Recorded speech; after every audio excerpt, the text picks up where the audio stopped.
see. Recording in progress. So hi and welcome to this fourth episode of the Future Foundry. And we're going to have an interesting one for you today. But before we get started, as always, Andy, do you want to kick us off with your resume? How long do you have? My name is Andy Kravlich. I'm a future strategist in the public sector in Sweden. I work with, future and innovation management issues for Swedish municipalities, most recently the municipality of Huddinge. And basically, if you guys perceive a sonic difference from the previous weeks, it is entirely biological. I'm convalescing from COVID. Yes, I finally got it after 2 years of hardly trying, but we're going to try to make the best of this anyway.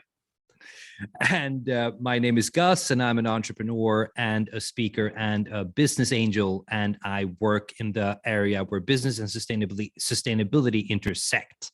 And well, that's the basis of this discussion, which this week is by viewer recommendation or listener recommendation is going to be about the metaverse, which I find really interesting because I find it as a concept, it's been around since forever. And me being a huge The Office fan, I remember seeing the whole Second Life discussion actually coming onto that show where Dwight, well, I mean, I'm not even going to describe the characters. If you haven't seen The Office, you're just missing out. So, and this is the US Office, of course, which is the best one. So where Dwight, one of the characters, is on Second Life, and he says that Second Life is a simulation. It has no winners. It has no losers. At which point Jim, his nemesis in The Office, says, "Oh, there are losers, all right." And I think that was kind of that was how you viewed the whole idea of a metaverse back, 15 years back. But I mean, going into the future, what do you think the metaverse is going to be? And I mean, what are the implications for, basically futurism? What are your initial thoughts, Andy? Depends on the expected lifetime of the platform, man. I mean, it comes down to the cost and time for other people than Meta themselves to join this venture versus the expected life cycle of that venture. So if Google Labs has taught us anything, Google is really good at killing its darlings, and some people are reticent at investing time into Google solutions because they know that in a couple of years, this could be on the chopping block.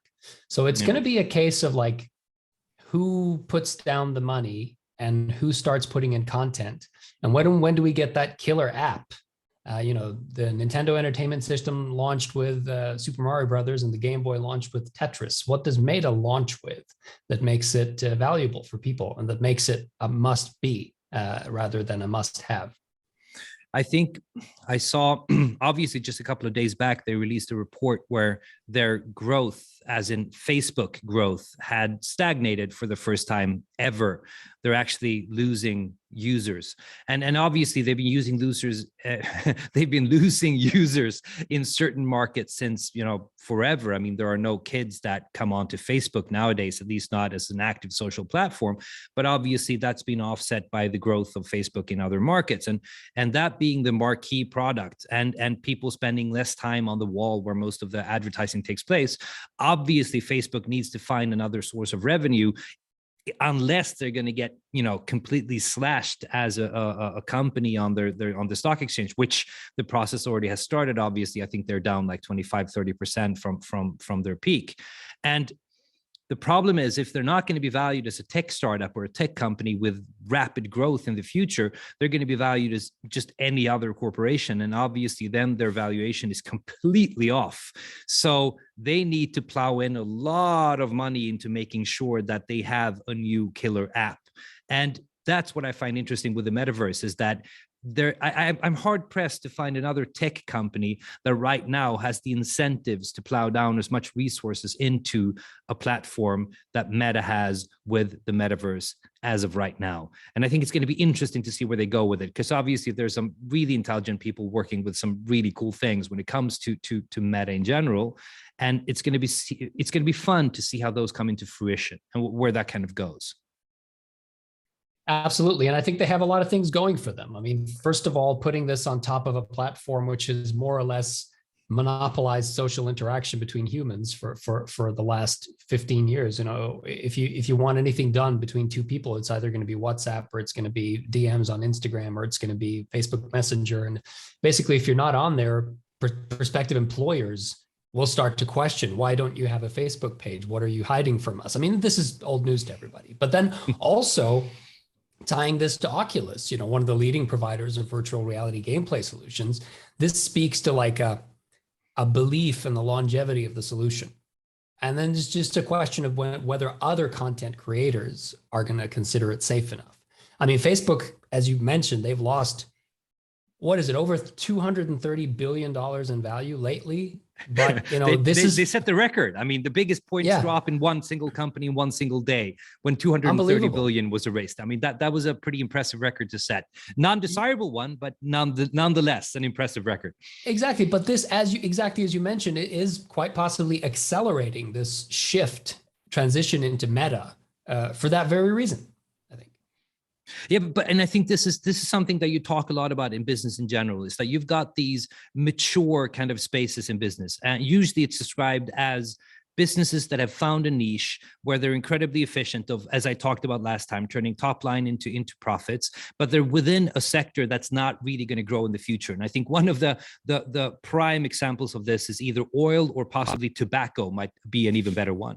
And so realistically, Facebook is becoming a tobacco company in the sense that, well, partially it's not really good for you to spend too much time on Facebook. I think we all know that as well, but also that it is a mature market where you're not going to see that much of a growth, but you're going to see a lot of profitability on the market that you have, because you know your market, you've used it, and you've cultivated it for a prolonged period of time, and you're efficient in turning profits within that particular market. Of course, then the question is, how do you find a new market?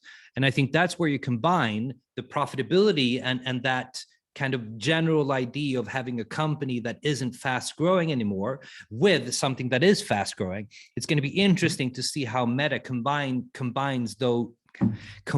those two skill sets in a way where you actually find that you can build something rapidly new, and you can also sustain something that is, really profitable, because obviously Facebook is a really interesting venture that way. But this circles right back to entrepreneurship we were talking about last week. I mean, this is one of those areas where they're actually trying to capture new business opportunities and change gear for a part of their business, while at the same time maintaining the revenue streams that the old parts of the business give. So basically, they're going through exactly the process which we described in our last episode.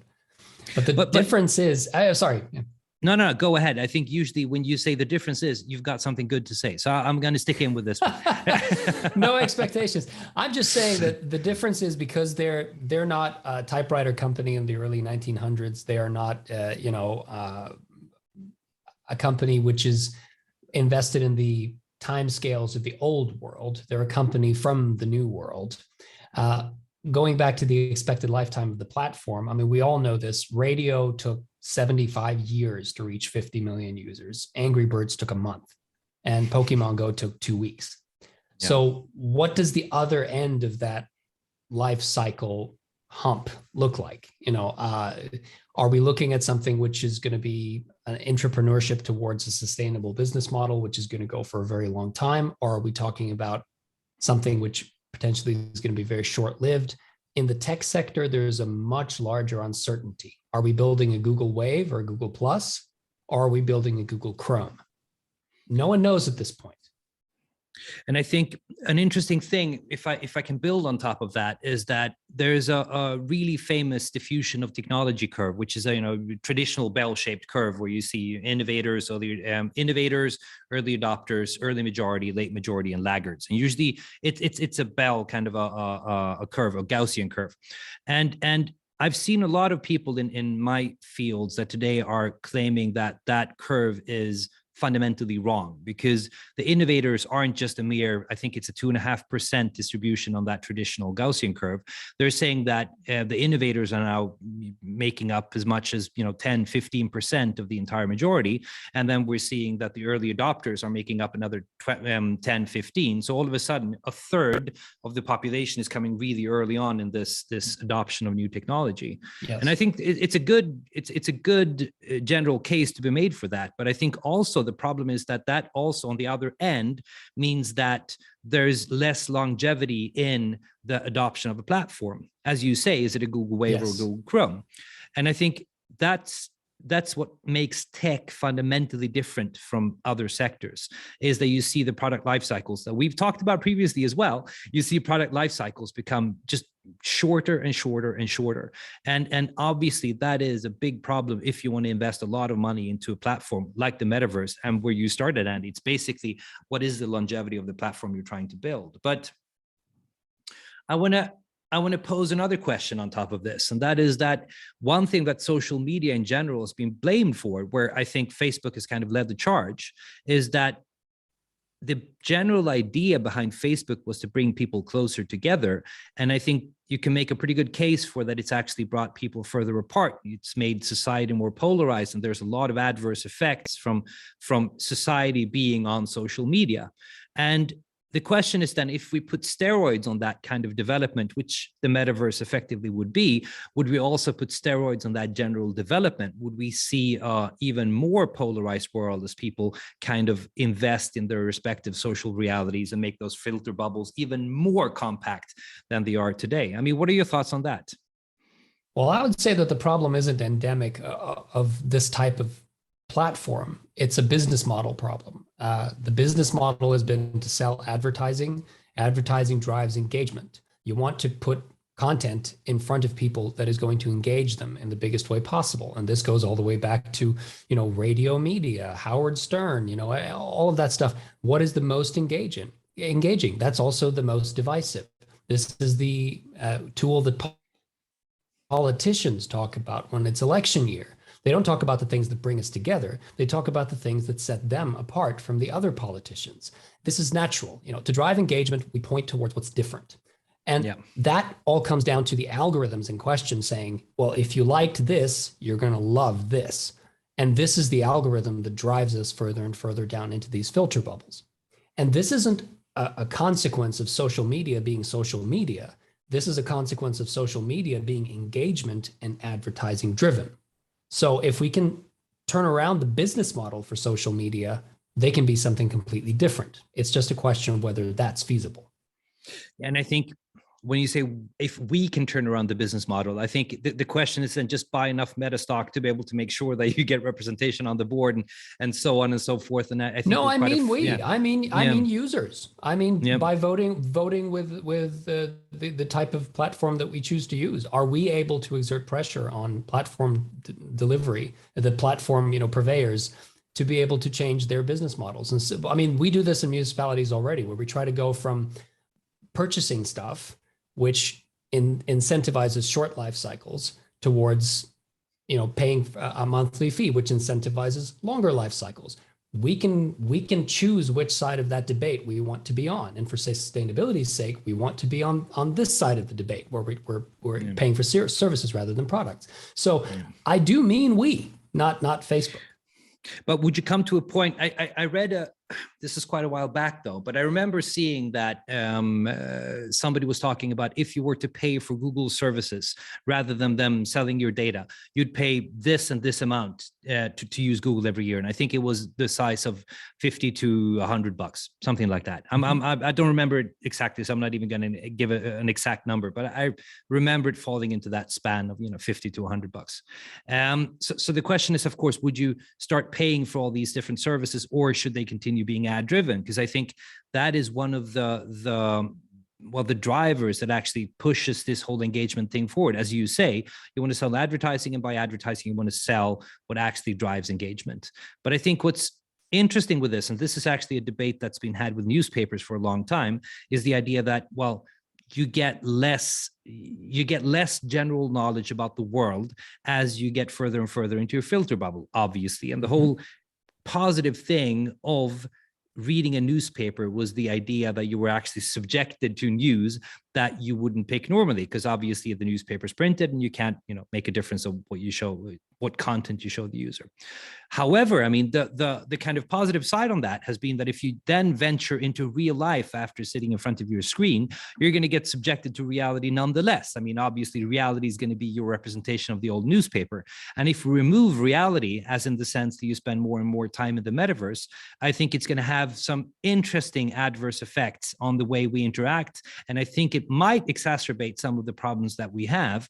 And I have a hard time And this is actually, I'm just realizing now as I'm finishing this sentence, am I actually being kind of tech adverse at this point?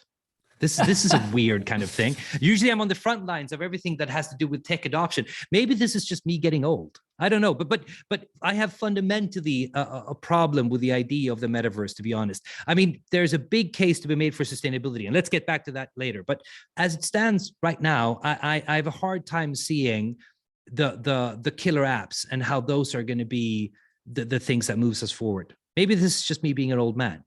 I don't know. No, but I think for me, it boils down to the question of like, what do we want because we want it, because it makes sense to want it? And what do we want because science fiction tells us it's inevitable? I mean, if you go back to the mid 90s, there were, VR headsets around and people were talking about, 3D televisions and everything like that. And it's like, okay, how much of what we've built since then is shaped by our perception of what we should have by now? And how much of it is actually shaped by what we need in life? And I'm not entirely sure. I mean, I'm not entirely sure that virtual reality is something which is as cool in reality as it is in movies. And this goes down to, the user experience of using the computer in Minority Report, which looks amazing in a movie. But I don't want to take meeting notes that way when I'm at work. And so it's like, I don't think it's being tech averse. I think it's being averse to the type of technology which necessarily looks great in a science fiction movie, but which doesn't necessarily serve a real world need. And I don't actually see the real world need for the metaverse. And of course, I'm 40 as well, so I don't know what I'm talking about from that perspective. But I think it's interesting. I mean, I remember if you go back and you see the interactions they have with computers, 25, 30 years back, there was a lot of iPad-like devices, but they were usually kind of a clear plate of glass, and that just makes for a terrible interface, because if you're going to read something on a clear plate of glass, it's obviously not going to be very good for you as a user interaction, but it looks really cool on screen. And I think, obviously, this is one of the things that entrepreneurs kind of work with all the time, is the idea that you can sometimes come up with a great piece of tech that you love. It can be an application of tech. It can just be a patent. It could be whatever, something that is incredibly cool, but you haven't really found the user for it yet. And usually what you try and do then is that you try and work backwards, in the sense that, okay, I've got this awesome piece of tech. Obviously, somebody's going to want to pay for it because it's awesome, but I don't know in which application and which user, and then you start trying. And there are so many companies that are trying to go backwards in this process with the idea of saying that, okay, I've got this cool piece of tech and I need to find a user for it. And it's really common that those companies really don't find that user ever. And they become these kind of zombie companies that just, they're capable of getting funding, at least for a while, because they've got an awesome piece of tech. But they can't really go forward beyond that.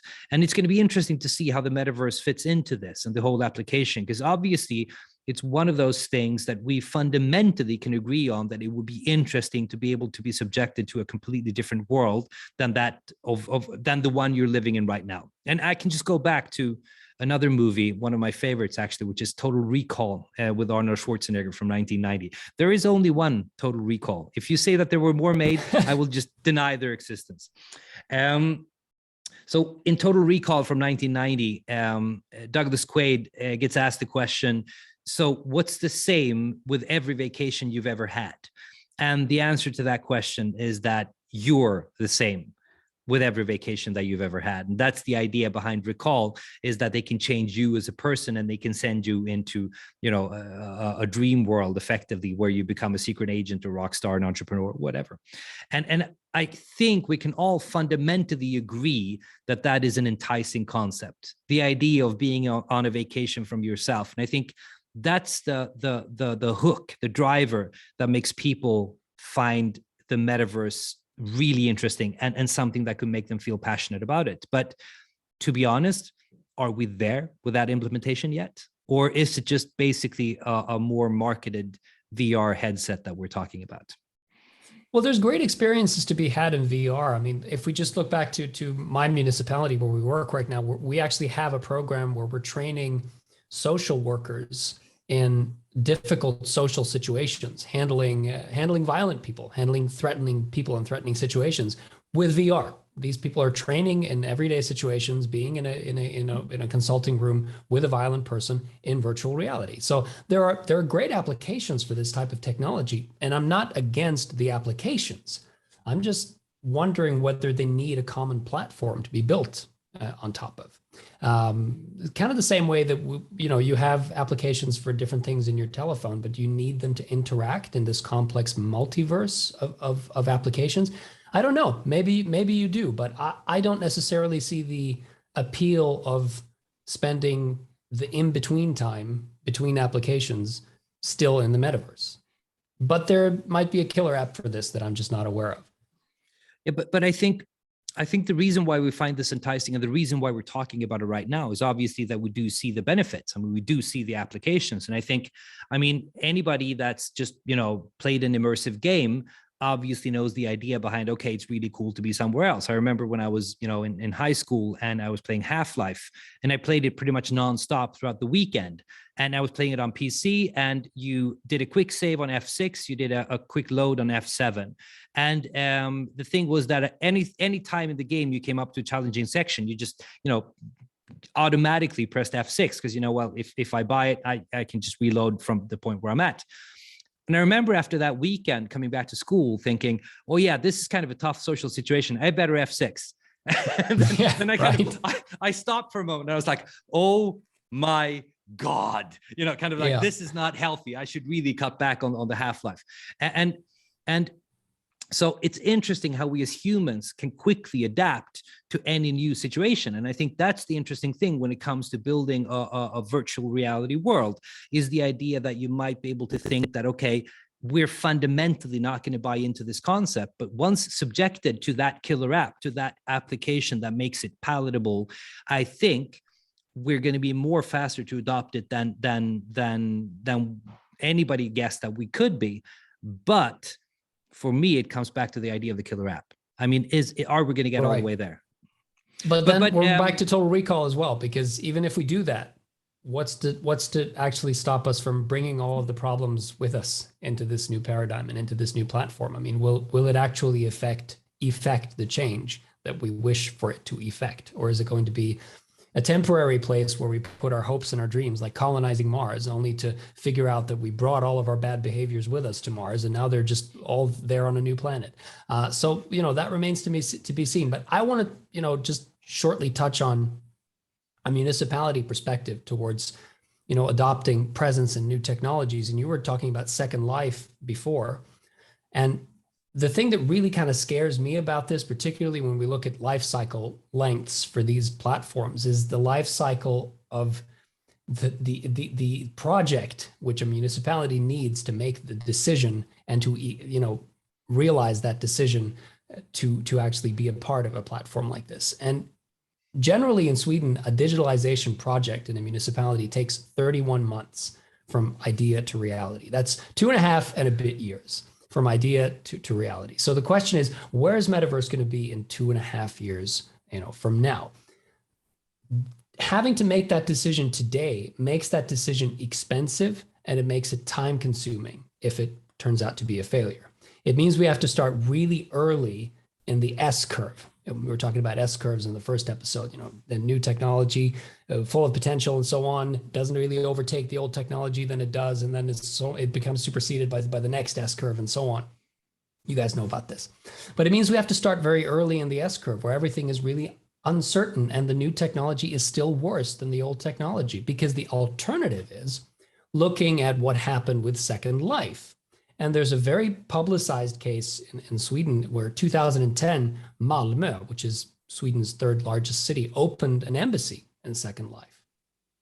And the problem is, by the time they had their design documents, their political decision, their declaration of intent, they hired their project managers, they had an architect design what it was going to be like, and so on. When they had their grand launch, there was nobody left in Second Life. But the perverts, but we'll get to those later.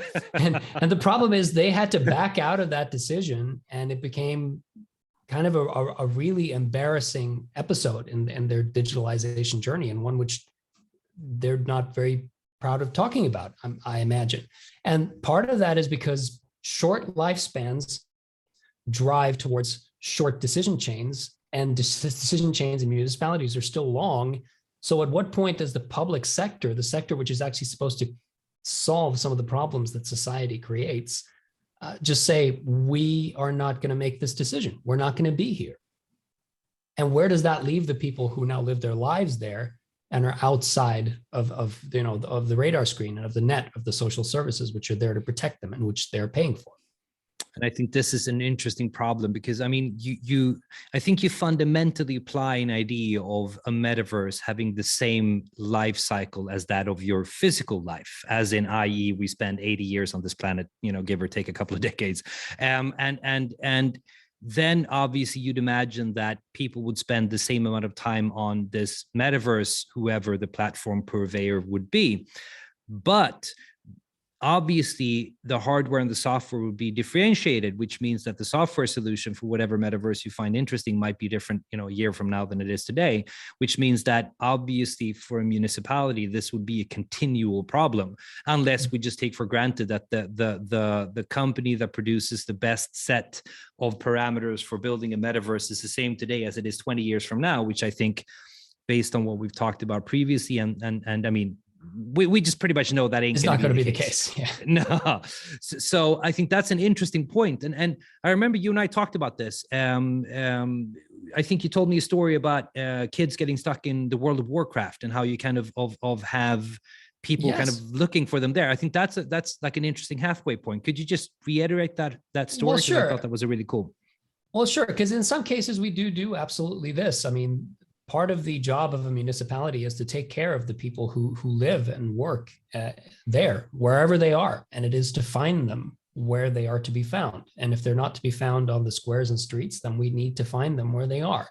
And the municipality I work for right now, Huddinge, had a project, way back in 2015, where it was kind of people arrived at the idea that there were all these young people who weren't showing up at school. They weren't at work. They weren't going to, higher education.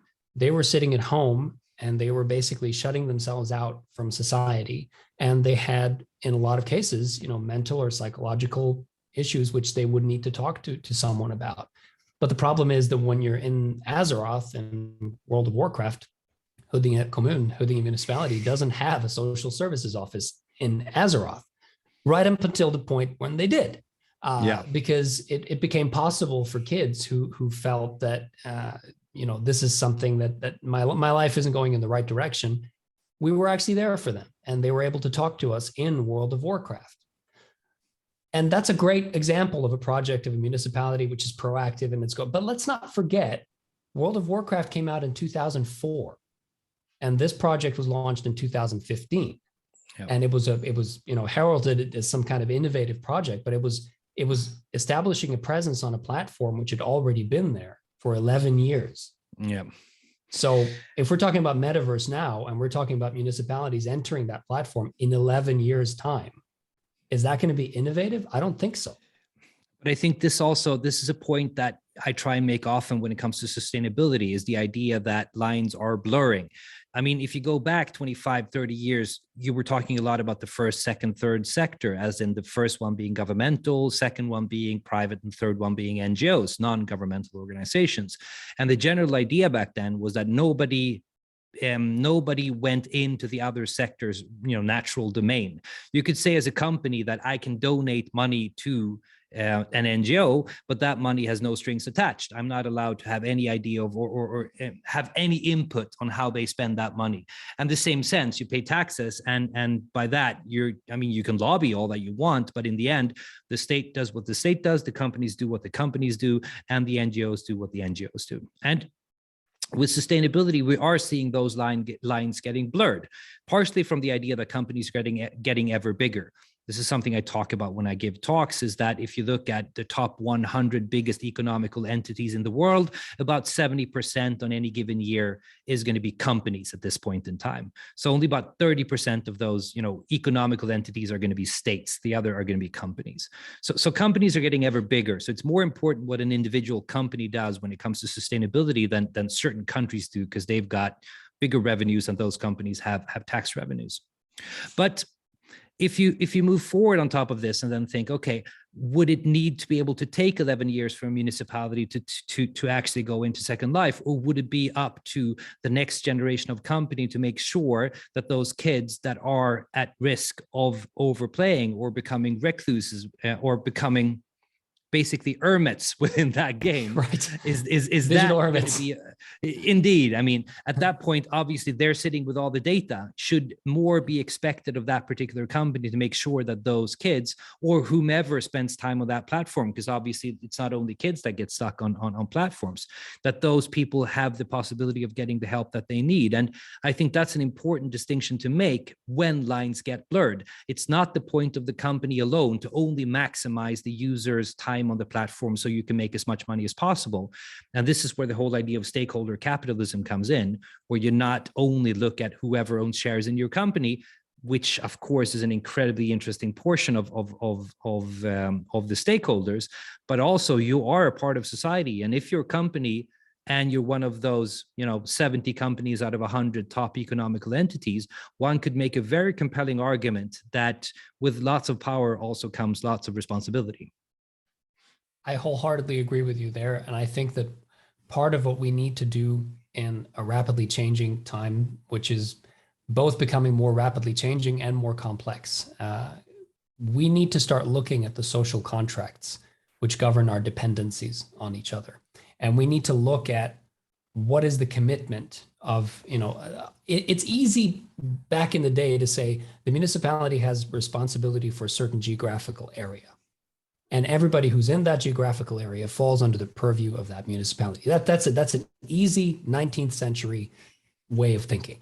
And it's been predominant ever since then, and it has survived every transformation into the digital realm that we have thrown at it for the past 30 years. But I think it's time to seriously start examining the social contract and saying, okay, what is the responsibility of someone who provides a platform? What is the responsibility of someone who provides an application that builds on a platform? What is the responsibility of the people who, have that responsibility for the geographical area?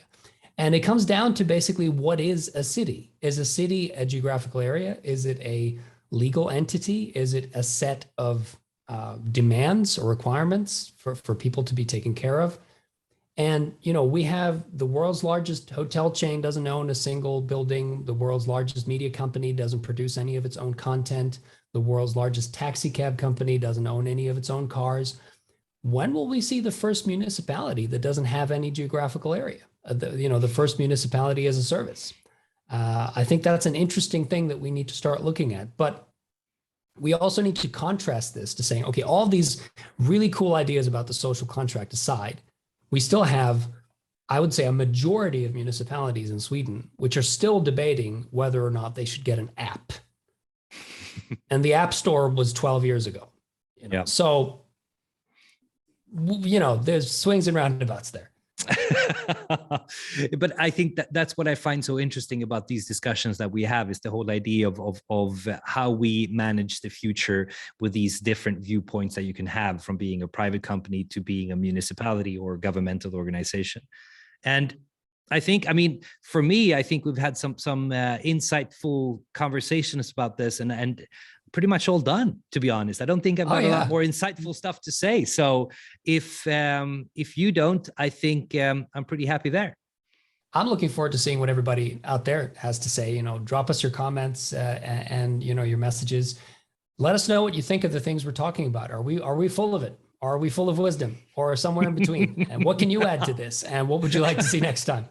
We're full of something, all right. And then whether it's wisdom or something else, we'll leave that up to the viewers or the listeners to decide. But I think that's a great point, Andy, obviously. Drop us a comment, a line, whatever, if you think we should talk about something, or if you've got something you want to add to the discussion. Really look forward to that. So, well, until next week, have a good one. Absolutely. Bye.